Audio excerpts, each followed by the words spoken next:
नमस्कार, जय हिंद। स्वागत है आपका स्टडी लवर्स फैमिली में। और आज का जो प्रैक्टिस सेट है ये यूनिट 3 का प्रैक्टिस सेट है। यूनिट 3 से रिलेटेड जो महत्वपूर्ण क्वेश्चन है वो इसमें पूछे गए हैं। क्वेश्चन वेरियस टाइप के आपको मिलेंगे, असर्शन रीजन वाले मिल जाएंगे, कौन सा कथन सही है इस टाइप के कुछ क्वेश्चन मिल जाएंगे, कुछ फैक्ट और कुछ डेट से रिलेटेड एमसीक्यूज भी आपको मिल जाएंगे। तो शुरू कर लेते हैं हम बिना किसी देरी के। पिछले वीडियो में एक क्वेश्चन आपको पूछा गया था, उसका आंसर मैं आपको आज लास्ट में दूंगा और आज के वीडियो को भी आपको टकटकी लगा कर देखना है। लास्ट में आपको एक और चैलेंजिंग क्वेश्चन आपको मिलने वाला है। जो मैं चैलेंजिंग क्वेश्चन आपको रोज के दे रहा हूँ वो थोड़े से मुश्किल प्रश्न है और ऐसे क्वेश्चन परीक्षा में बन सकते हैं, तो आपको थोड़ा सा ध्यान देना होगा क्योंकि वो स्पेशल सेलेक्टेड क्वेश्चन होते हैं।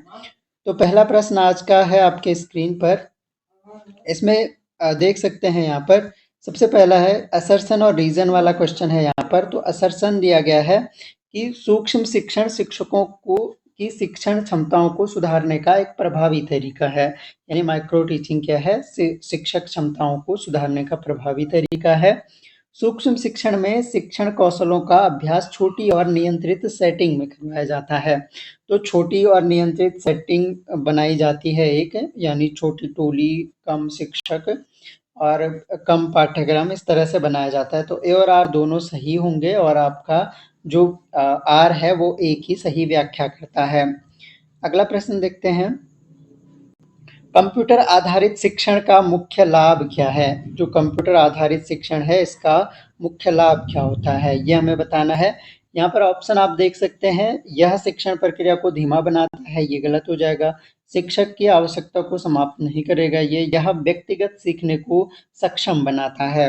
अगला प्रश्न है, ऑनलाइन आकलन और परीक्षा का एक प्रमुख लाभ क्या है? जो ऑनलाइन आकलन होता है और उस परीक्षा होती है उसका प्रमुख लाभ क्या है? हमने सारे जो भी टॉपिक यूनिट 3 में डिस्कस किए हैं, यूनिट 3 में हमारे 20+ वीडियोस हो गए हैं थ्योरी सेक्शन के, तो वो आप जरूर देख लीजिएगा, वो आपको काफ़ी हेल्प करेंगे। उन्हीं से ये क्वेश्चन बना दिए गए हैं। अगला अगर प्रैक्टिस सेट यूनिट 3 पे बनेगा तो उसका आपको अच्छे से प्रिपरेशन करके आना है। तो यहाँ पर देखिए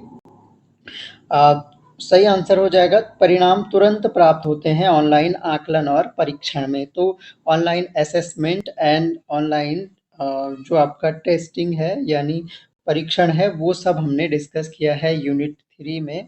तो थ्योरी सेक्शन हमने पूरा कवर कर लिया है, हमारा थ्योरी सेक्शन पूरा हो गया है आप लोगों के सहयोग से। तो इसके आप लोगों को बधाई कि हम लोग जो है थ्योरी सेक्शन पूरा पढ़ लिया है और अब हम प्रैक्टिस कर रहे हैं। तो जो साथी ऐसे हैं जिनको नीड है वो अभी भी ज्वाइन कर सकते हैं, लेकिन आपको अपना टाइम मैनेज करना होगा। अगर आप कर सकते हैं विद इन 1 मंथ के अंदर कवर तो आप जुड़ जाइएगा, नहीं तो ऐसा ज़रूरी नहीं है कि आप जुड़े ही जुड़े। अगर आपने सिलेबस पढ़ लिया है तो अच्छी बात है, आप प्रैक्टिस के लिए हमारे साथ जुड़े रह सकते हैं।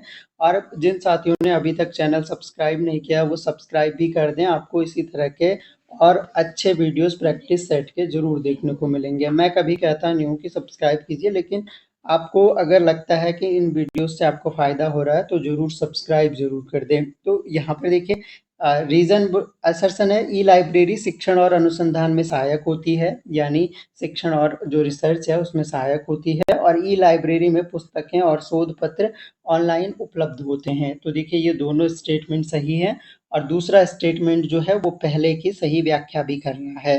तो ये पहला वाला हमारा सही हो जाएगा। अगला क्वेश्चन है हमारे पास,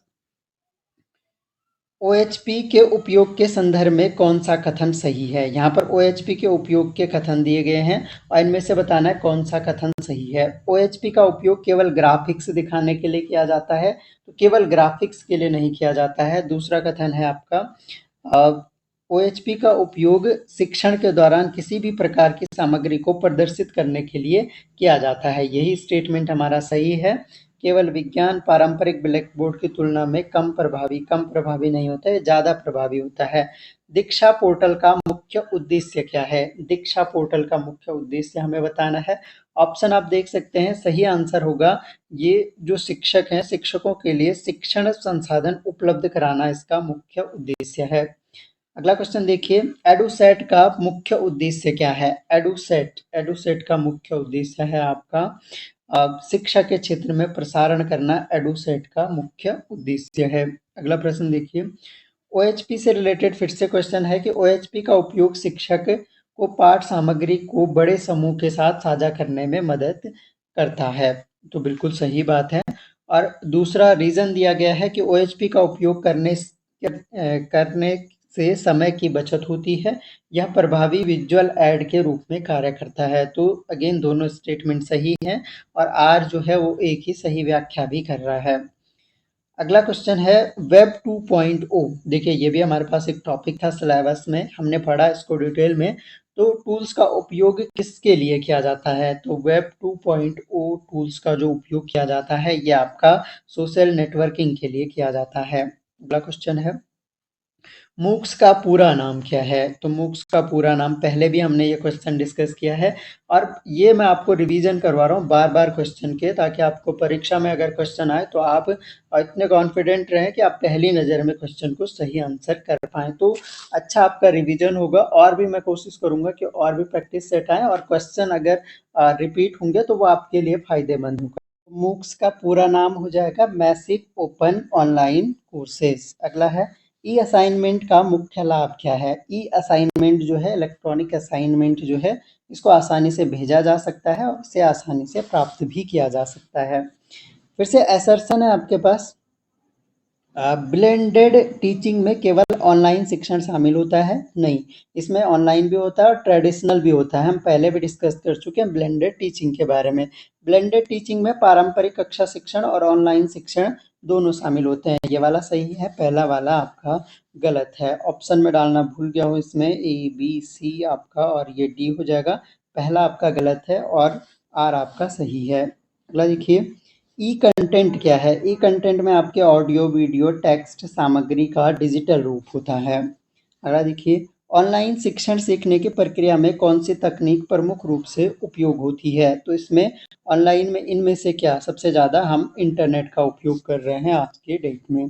शिक्षण और अधिगम में योजना बनाने के संदर्भ में कौन सा कथन गलत है? यहाँ पर ध्यान दीजिएगा, ये ठीक से पढ़ना है कि पूछा क्या गया है, गलत कथन पूछा गया है। तो गलत कथन चुनना है हमें यहाँ पर। योजना बनाने में शिक्षण उद्देश्यों को निर्धारित करना शामिल है, बिल्कुल सही है। योजना बनाना शिक्षण प्रक्रिया का पहला चरण होता है। पहला चरण हमारा योजना बनाना ही होता है और योजना बनाने का शिक्षण की गुणवत्ता पर कोई प्रभाव नहीं पड़ता। ये गलत है क्योंकि प्रभाव पड़ता है और योजना बनाने में शिक्षण सामग्री और विधियों का चयन करना शामिल है। तो ये तीनों सही है, आपका तीसरा वाला गलत हो गया। पीपीटी का पूरा नाम, तो ये तो आसान सा क्वेश्चन हो गया, पावर पॉइंट प्रेजेंटेशन हो गया, हम पहले भी डिस्कस कर चुके हैं। मूक्स की विशेषता क्या है इनमें से? तो मूक्स में क्या होगा, ये कार्यक्रम ऐसे होते हैं जिनमें बड़े पैमाने पर रजिस्ट्रेशन हो सकते हैं। जैसे यूनिवर्सिटीज़ में होता है तो उतनी सीटें नहीं होती हैं विद्यालयों में, तो मूक्स में आपके बड़े पैमाने में रजिस्ट्रेशन हो सकते हैं। असर्शन है आपके पास शिक्षण के सभी स्तरों में समान रणनीतियों का उपयोग किया जाता है। ये बिल्कुल गलत कथन है क्योंकि अलग अलग स्तर पे अलग अलग रणनीतियाँ शिक्षक को यूज करनी होती हैं। शिक्षण के विभिन्न स्तरों पर अलग अलग रणनीतियाँ आवश्यक होती हैं। तो आपका असर्शन हो जाएगा रॉन्ग और रीजन हो जाएगा राइट। तो आंसर हो जाएगा आपका यहाँ पर ऑप्शन नंबर डी हो जाएगा। चलिए आगे बढ़ते हैं। कौन सी तकनीक ई असाइनमेंट के लिए उपयुक्त है? तो ई असाइनमेंट के लिए आपका ईमेल उपयुक्त हो जाएगा। अगर देखिए ई कंटेंट का लाभ क्या है? ई कंटेंट के लाभ की अगर बात की जाए तो इसे बड़ी संख्या में साझा किया जा सकता है। तो ई कंटेंट का लाभ है कि इसे बड़ी संख्या में साझा किया जा सकता है। ऑप्शन नंबर आपका बी हो जाएगा। अगला देखिए शिक्षण के मॉडल के संदर्भ में कौन सा कथन सही है? अभी हमें यहाँ पर सही कथन चुनना है शिक्षण के मॉडल के संबंध में। तो यहाँ पर देखिए सभी शिक्षण मॉडल एक ही दृष्टिकोण का पालन करते हैं, ये तो गलत हो गया। शिक्षण मॉडल केवल शिक्षक केंद्रित नहीं होते हैं बल्कि छात्र और शिक्षक दोनों को ध्यान में रखेंगे और शिक्षण मॉडल शिक्षण के विभिन्न दृष्टिकोणों और पद्धतियों को समाहित करते हैं। तो विभिन्न दृष्टिकोणों यहाँ पर केवल छात्र केंद्रित होने चाहिए, बाल केंद्रित होने चाहिए जो मॉडल होते हैं। शिक्षण मॉडल शिक्षण के विभिन्न दृष्टिकोणों और पद्धतियों को समाहित करते हैं, ये वाला स्टेटमेंट हमारा सही है। और शिक्षण मॉडल का उपयोग केवल उच्च शिक्षा में नहीं हर स्तर में किया जा सकता है। पीपीटी का उपयोग मुख्य रूप से किसके लिए किया जाता है? तो ये तो आपका प्रेजेंटेशन के लिए किया जाता है, प्रस्तुतियों के लिए। अगला है फिर से असर्शन है हमारे पास, कंप्यूटर असिस्टेड लर्निंग छात्रों की स्वतंत्र सीखने की क्षमता को बढ़ाती है। CAI, कंप्यूटर असिस्ट लर्निंग आपका CAL। तो दूसरा है, रीजन दिया गया है कि कंप्यूटर असिस्टेड लर्निंग में शिक्षक की भूमिका महत्वपूर्ण नहीं होती है। देखिए दोनों ही कथन सही हैं, क्योंकि जो कंप्यूटर असिस्टेड लर्निंग है शिक्षक की भूमिका इसमें नहीं होती है। तो आर जो है वो एक ही सही व्याख्या भी कर रहा है, इससे छात्र अपनी गति से सीख सकते हैं। ई असाइनमेंट के प्रमुख घटक कौन से होते हैं? ई असाइनमेंट के देखिए लिखित उत्तर, ऑडियो नोट्स, डिजिटल फाइलें, ये सभी घटक होंगे। अगला क्वेश्चन है, वेब 2.0 टूल्स में क्या शामिल नहीं होता है? तो नहीं पूछा गया है। इसमें ब्लॉग्स होते हैं, ऑनलाइन डेटा संग्रहण भी होता है, सोशल मीडिया साइट्स होती हैं, प्रिंटेड बुक्स इसमें नहीं होती हैं, ये तो ऑफलाइन लाइब्रेरी में मिलेंगी आपको। शिक्षण के सिद्धांतों के संदर्भ में कौन सा कथन सही है? सही कथन चुनना है। शिक्षण एक रैखिक प्रक्रिया है, तो गलत हो गया। शिक्षण में शिक्षक और छात्र दोनों का सक्रिय सहभाग होता है, दोनों का सक्रिय सहभाग होता है, यही कथन हमारा सही होगा। ई कंटेंट का उपयोग किसके लिए किया जाता है? ई कंटेंट का उपयोग किया जाता है आपका अलग अलग क्षेत्रों में, विभिन्न क्षेत्रों में किया जाता है।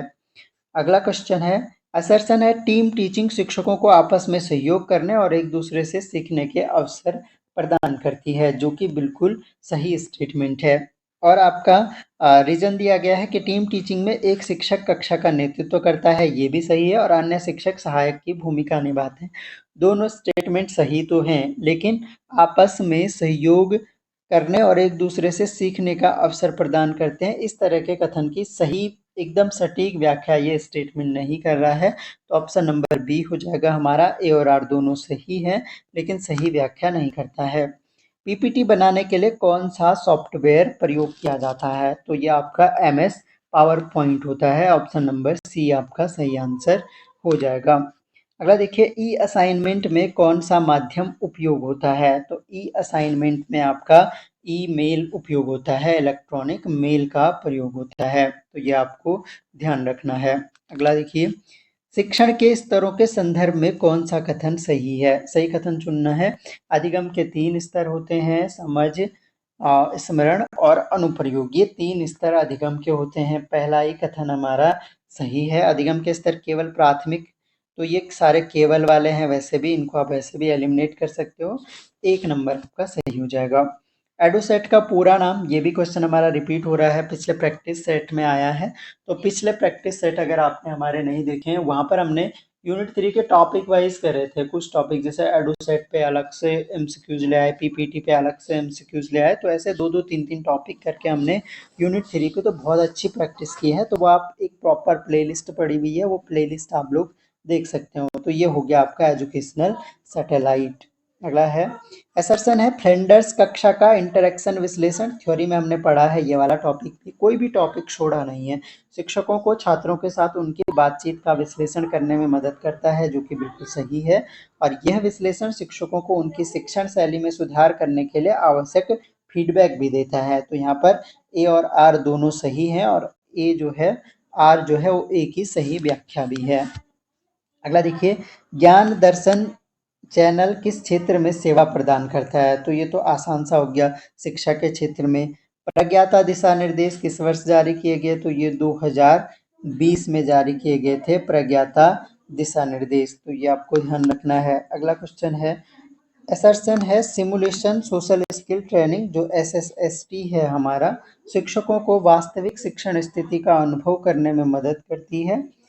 रीजन दिया गया है, SSST में आभासी शिक्षण स्थितियों का उपयोग किया जाता है, जिससे शिक्षकों को उनके सामाजिक कौशलों को सुधारने का अवसर मिलता है। तो ये दोनों स्टेटमेंट सही हैं, और आर जो है एक ही सही व्याख्या भी कर रहा है।